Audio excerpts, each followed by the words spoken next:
I got to say, it's happening again. Scenes that look almost like a civil war in America.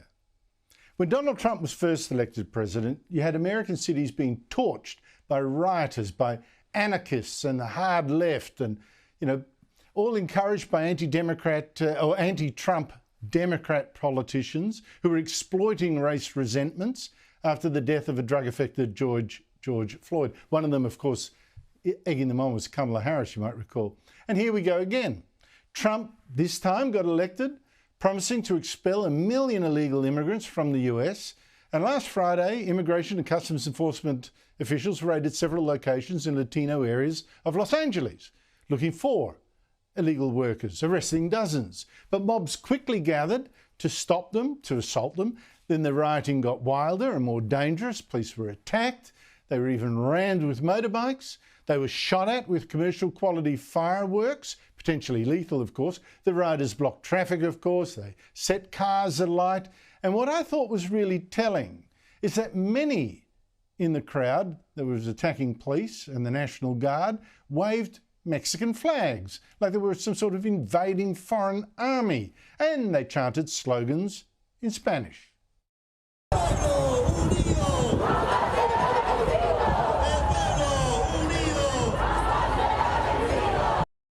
Others wore Palestinian keffiyehs and came masked, almost like Hamas figures, like they were looking for trouble.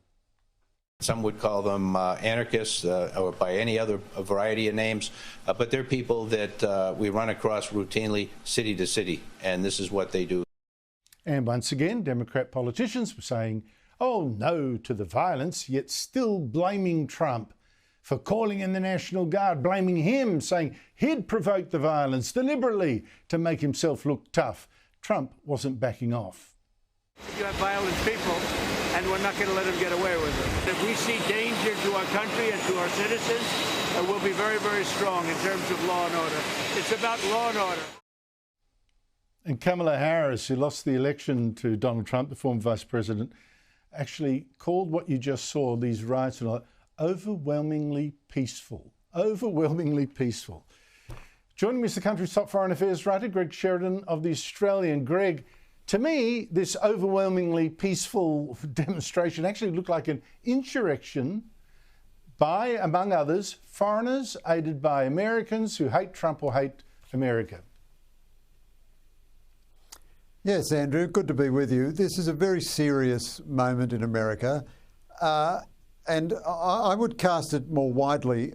I think illegal immigration has become a critical issue in many Western societies. Now, I don't think we need to blame legal immigrants for this. Illegal immigration has been fostered by the left and centre-left of Western societies who have ceased to be law-abiding when it comes to immigration law. There's a great line in the movie Reagan, which I saw the other night, where Ronald Reagan, as a governor in the late 1960s, says to the university administrators, where do you get off telling students that they can pick and choose which laws they have to abide by? Now, the Democratic left in America, through the movement of sanctuary cities and the like, has said it simply won't cooperate with federal law on immigration. That was not the view of Barack Obama. Barack Obama deported 400,000 people in 2010, more than half of whom had no criminal record. They were just in the United States illegally. But since then, the left has decided that democracy is inadequate. It doesn't give them the result that they want, and that borders should be open and there should be no immigration control. Now, I think you're getting still a minority of Hispanics. I mean, the interesting thing is the Hispanic vote for Trump went up at the last election because legal immigrants hate illegal immigration. This kind of disorder hurts minorities in minority neighbourhoods. And generally, Hispanics have been terrific immigrants in America. They join the military in disproportionate numbers. They're very patriotic. They're socially very conservative. But I do think the moral blame for this rests overwhelmingly with the American left. Well, what do you make of the attempts by the California governor, among others, the mayor of the city, that Trump provoked this, and and maybe deliberately too, by sending in the National Guard, federalising it so it was associated with the army, not under the control of the Los Angeles police, etc., etc.?